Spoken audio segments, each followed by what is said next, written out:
Сәлеметсіздер ме оқушылар? Видеоға лайк басып, коммент жазып, каналға тіркеліп кеттіңіздер. Видеоны достарыңызбен бөлісіңіздер. Достарыңыз да өздеріңіз де осы тақырыпты түсініп алуға тырысыңыздар. Сәлем оқушылар, 157-ші беттегі 17-ші жаттығудың сынып жұмыс және де үй тапсырмасын орындайтын боламыз. Кеттік. Бізде айтады, бірінші есеп тоқ күшінің кернеуге тәуелді график бойынша 102-ші суретте өткізгіштің кедергісін анықтаңдар. Бізде 102-ші сурет мынау, ал енді біз өткізгіштің кедергісін анықтауымыз керек. Енді қараңыздар, мына 4 ампер деген нүктеден мен мына жаққа қарай перпендикуляр түсірем. Ал енді ол мына нүктеге кеп тіреледі. Дәл осы нүктеден астыға қарай перпендикуляр түсірем. Сонда қараңыздар, біздегі тоқ күшіміз 4 ампер болған кезде кернеу 8 вольт. Енді бізге табу керек кедергі. Біз білеміз, кедергі деп отқандарың кернеудің тоқ күшіне қатынасы болады. Бізде кернеу 8, ал тоқ күші 4-ке тең. 8 4-ке бөлетін болсаңдар 2 Ом болады. Жауап 2 Ом. Келесі.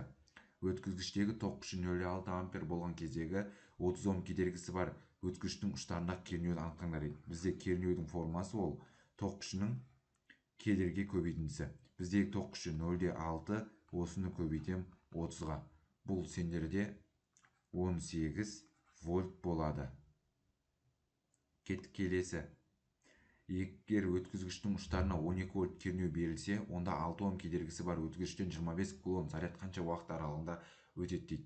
Жалпы бізде бұл жерде U тең I көбейтілген R деген формула бар ғой. Ал енді осы жердегі I біздегі тоқ күші ол Q бөлінген T көбейтілген R болады. Осы жерден T-ны қорытатын болсаңдар, ол сендерде QR бөлінген U болады деген сөз. Біздегі зарядымыз 25, кедергіміз 6, кернеу 12-ке тең. 12-ні 6-ға бөлсеңдер 2 болады, 25-ті 2-ге бөлсеңдер 12-де 5 секунд болады. Жауап 12-де 5 секунд. Келесі. Тоқ күшінің кернеуге тәуелді график бойынша 104-ші сурет өткізгіштің ұштарындағы кернеудің мәнін анықтаңдар. Тура жаңағыдай, мен мына 3 ампер деген жерден былай қарай перпендикуляр түсірсем, ол мына нүктеге кеп тіреледі. Дәл осы нүктеден астыға қарай перпендикуляр түсірсем, ол мына жерге келеді. Бұл жердегі мәні қараңыздар. Мына жердегі 1, 2, значит, мына жердегі 3 болады. Енді бізге табу керек кернеудің мәнін. Біздегі тоқ күшіміз 3 ампер, ал кедергіміз 3 Ом болды. Ал енді бізде кернеудің мәні, кернеу бізде тоқ күшін кедергі көбейткенге тең болады. Сонда 3-ті көбейтем 3-ке, ол сендерде 9 вольт болады. Жауап 9 вольт. Келесі. Ұштарына 12 вольт кернеу берілген, кедергісі 600 Ом реостаттың тоқ күшін анықтаңдар дейді. Жалпы бізде тоқ күші ол I тең U бөлінген R болады. Кернеудің кедергіге қатынасы. Біздегі кернеуіміз 12, 12-ні 600-ге бөлемін. Ол сендерде 0,2 ампер болады деген сөз. Келесі бізде 1 минутта кернеу 36 вольт, кедергісі 30 Ом өткізгіш арқылы қандай заряд өтеді дейді. Жалпы зарядты табу керек. Бізде I тең U бөлінген R деген формула бар.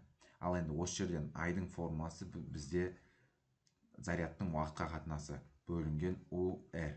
Осы жерден Q-ді табатын болсаңдар, ол сендерде кернеудің уақытқа көбейтемін, кедергіге бөлемін. Бізде кернеуіміз 36, оны уақытқа көбейтетін болсаңдар 60, R деп отқандарым 30.